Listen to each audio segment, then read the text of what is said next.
gelsin. Hanım kolay gelsin. Nasılsınız? İyi misiniz? Hoş bulduk. Sağ olasın. Ne yapıyorsunuz? İyisiniz inşallah. Çok şükür. Allah razı olsun. Böyle bir su çok kokuyor dedik. Hele bir bakalım inşallah. Sinekten mi var? Değil mi? İlaçlama olmuyor mu? Yok. İlaçlama olmuyor. Hatta bugün daha ben belediyeye şey yaptım. Müracaat ettim. Geleceğiz dediler. Bu yapmıyor. Yanına çabuk köprüden sonra var bir şey şeyi var.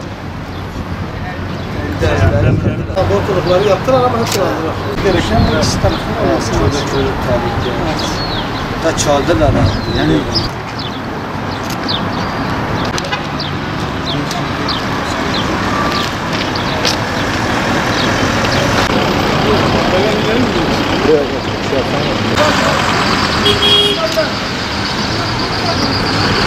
Beton geldi kurtulduk. Kurtulduk. Yok hala devam ediyor. Daha fazla oldu korku. Daha fazla olsun. Evet. Belki toprak çekiyordu onu. Şimdi Önce toprak çekiyordu. İşte üstünü örtmek de çözüm değil. Su taşkınlarına karşı sıkıntıdır. Ama bir şekilde kokunun giderilmesi lazım. Çünkü artık burada vatandaş sonra bu benim konuşum. Yazdık, daha fazla geldi. sinek çok alır. Evet. Ara sıra geliyor. Ne yapıyor peki? İlaç çarpıyoruz faydasız. Yoksa bu böyle devam edebilecekse de oku devam eder. İşte hepsi devam eder. Şimdi dediler koku geliyor çok dedik bir gelin bakalım belediye söyleyelim belediye ne yapabilir? Buranın şey mi? Bakalım kokusu. Ercan Burada mahalle var. Mahalle sorunu konuşalım o. İyisiniz sağ olasın. İyisin inşallah. Çok şükür. Allah razı olsun. Yani kapatma konusu kapatılabilir mi? Evet kapatılabilir ama su taşkınlarına karşı da bir çözüm bulmaları lazım.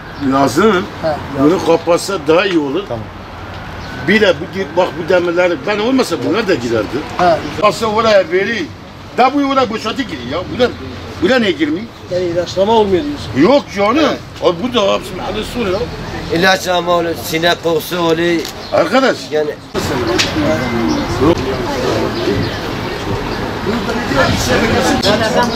Böyle rahatlaşma yapmamış. Nasılsınız? İyisiniz inşallah. Ama iyiler. Evet. Allah razı olsun. Bu hastanede biz burada olduk. Hastane kapattık. Yani koku var, Çok. sinek çok. O kadar duramıyor. Ne durdu bir misafir geldi. Ne biz oturaydık. Ta damda kadar bir koku geldi. Hastane kapattık. Sen iyi.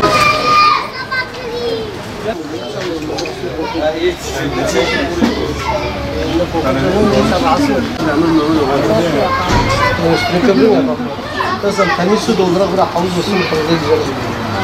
Anlamıyorum. فقط دوارك جيرك عيلة ويدا نواني ما بينا حد الرابطر نشتن شوف حلو دارت دريا داره بلده başkanı قلال temizlik نواني bitti Haram ne vicdan ne bırak hizmet var efendim. ne hizmet tınne Temiz verin. temiz tınne Zehir bugün gider ya. ha zehir tınne Çok kokuyor. Aynı yani. Şöyle söyleyeyim muhakkak her birimiz bir ses olursa bu ses daha fazla gelir. Zaten beraber sponsor olsa ses telerine gitti yani.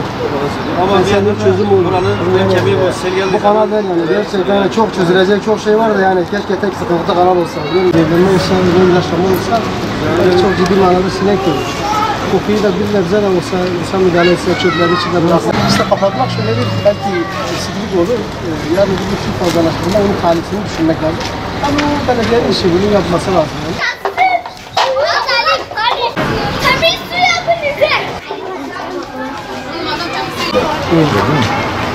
Onun için Biz dedik inşallah böyle şey yapalım, belediye söyleyelim bu konuda. Yani bu kokunun hem düzenli temizlenmesi lazım, düzenli ilaçlanması lazım. tabii o Sinekler durulmuyor. gördüğümüz sinekler zaten bizim yemeklerin üzerinde indiriyorlar. Bu hepsi hastalık oluyor. Onlar birbiriyle iletişim yapıyor, bir sefer hastalık oluşturuyor. Tabii ya. Bir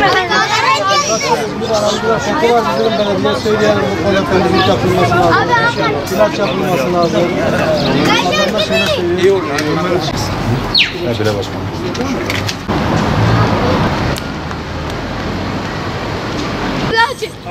Abi bir tane kınaş. Abi bir tane verebilir misin? Şimdi öncelikle şöyle söyleyeyim. Şu anda gerçekten biz Umut Mahallemizi gezdik. Özellikle oturan sakinlerle beraber onlarla görüştük. Bu konuda özellikle şu anda akan derenin çok pis koktuğunu ve bu pis kokan derenin yanında da aynı zamanda hem sinek hem hastalık oluşturduğunu. Bunun üzerine temizlik yapıldığında kokunun çok azaldığını, hemen hemen hiç kalmadığını söyleniyor. Ama bir ara gelip bir sefer yapıyorlar, daha sonra ciddi manada bu sefer koku hiç temizlik yapılmıyor. Yapılmayınca da ister istemez koku ve sinek çoğalıyor. Tabii bunun yanında özellikle sineğin çözümü için ilaçlanması gerekiyor. Ama gel gör ki biz baktığımızda buraya doğru dürüst ilaçlanmanın da olmadığı söyleniyor. Yani biz özellikle yetkililerden şunu söylüyoruz. Bu kanalın temizlenmesi lazım ciddi manada. Buradaki oturan vatandaşın rahatsız olmaması lazım. Aynı zamanda sinek meselesi için de gerçekten ilaçlama yapılması lazım. Bunlar yapıldığı müddetçe vatandaşımıza bir nebze de olsa hizmet etmiş oluruz. Tabii bunun farklı çözüm yollarına da bakmak lazım. Özellikle derenin temizliği açısından. Hem temizlik de yapılması lazım. Yer yer geldiğinde işte su taşkınlarına karşı evler su altında kaldığını söyleniyor özellikle. Yani bu sadece yaz için tek değildir. Belki şu anda az akıyor gibi gözüküyor ama özellikle kışın bu dereler taştığında evler ciddi manada zarar görüyor. Bunun belediyelerin yetkililerinin özellikle tedbir alması lazım. Çağrımız da öyledir. Diyoruz ki belediyeler bu konuda bu tedbiri alması lazım. Şu anda biz de buradayız gerçekten. Ciddi manada bir koku, rahatsız edici bir koku var. Burada yaşayan insanlar sürekli bunu yaşıyor. Biz bir kere belki geldik. Ama insanlar burada sürekli yaşıyorlar. Bu yaşam alanını daha geliştirmek lazım. Özellikle metropol olan bir Gaziantep'te, sanayi şehri olan bir Gaziantep'te bu tür görüntüler yakışmıyor bu manada. Sineğin gerçekten ciddi manada olduğunu, buraya daha çok ilaçlama gelmesi gerektiğini söylüyoruz özellikle. Yani biz de gözlemlerimiz vatandaşın gözlemleriyle aynıdır. Şu anda ciddi manada bir sorun, bir sıkıntı teşkil ediyor yani.